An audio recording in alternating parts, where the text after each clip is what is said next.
Allez, on commence cette randonnée par une petite montée en forêt. C'est très agréable.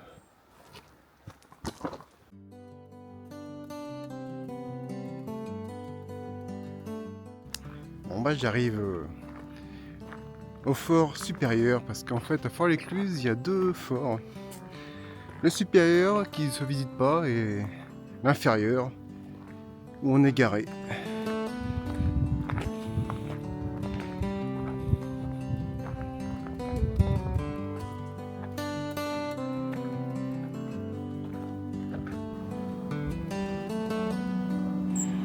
Un beau point de vue sur le Rhône.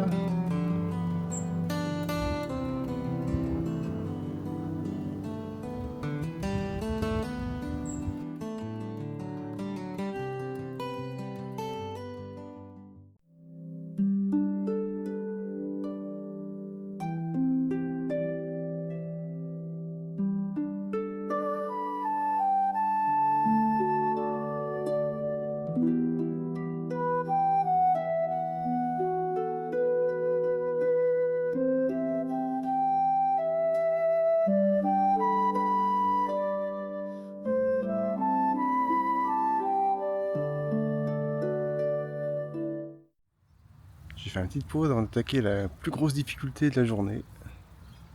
Bon, ça a l'air d'être un bon chemin. Jusqu'à maintenant, c'est un grand chemin, mais là, ça s'est rétréci. Bon, en tout cas, on alterne soleil et puis ombre, ça fait du bien quand on a l'ombre. Bon, bah j'arrive presque en haut de la côte. En tout cas, on est toujours au frais. Le chemin est assez sympa.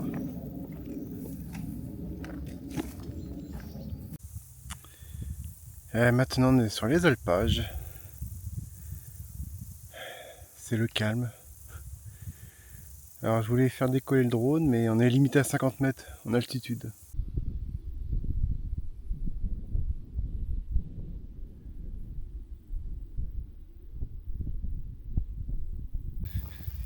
Bon, bah là, je redescends. Bon, c'est sur la route, c'est à découvert, mais il y a une belle vue. Il y a pas de... Le soleil tape pas trop fort et en plus, il y a du vent. Donc, tout va bien. Et ben, on a quand même une très belle vue sur la vallée. Là, c'est la montée pour du belvédère de la Vierge de Léaz.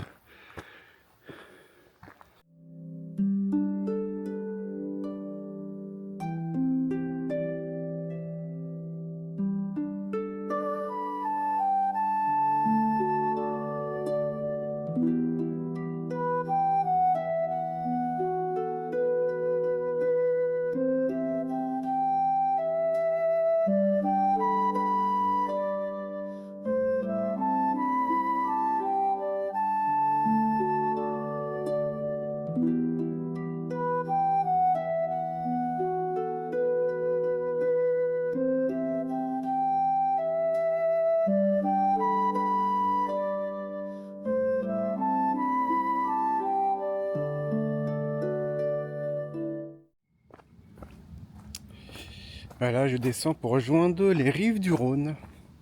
C'est bien, on est à l'ombre.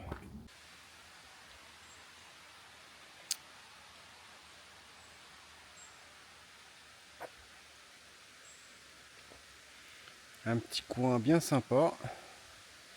On se croirait à côté du lac de Vouglan, mais non, c'est le Rhône.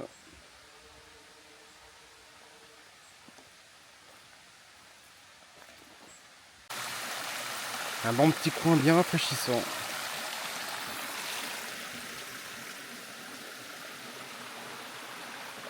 Et là, bah, ça donne directement sur le Rhône.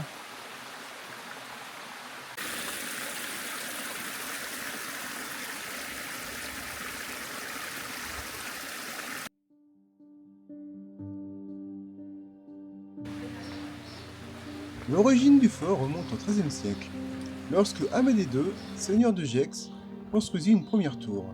Par la suite, des travaux ont transformé le lieu en maison forte afin de bénéficier du passage et du droit de péage. En 1293, la maison forte a été vendue au comte de Savoie Amédée V. Les travaux ont été entrepris pour transformer les lieux en châteaux. En 1601, suite au traité de Lyon qui mit fin à la guerre franco-savoyarde, la Savoie, la Bresse, le Bugey, le Val-Romey et le pays de Gex sont cédés à la France. Le fort devient donc français. Entre 1814 et 1815, plusieurs attaques de l'armée autrichienne ont eu lieu et le fort a fini par devenir une ruine. Dès 1820, d'importants travaux ont été engagés pour reconstruire le fort.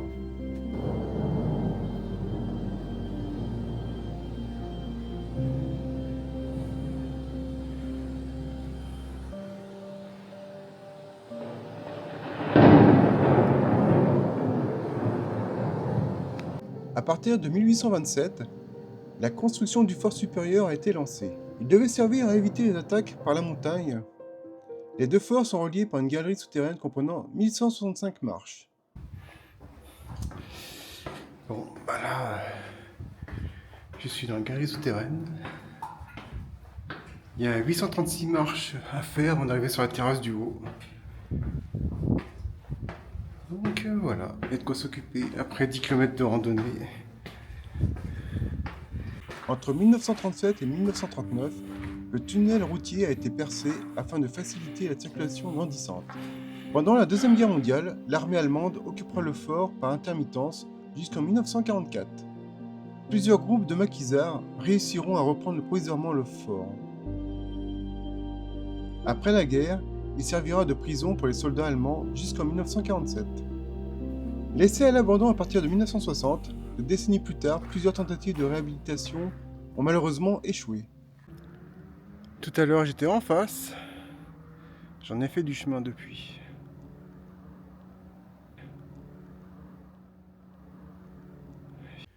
Allez, je me rapproche du bout.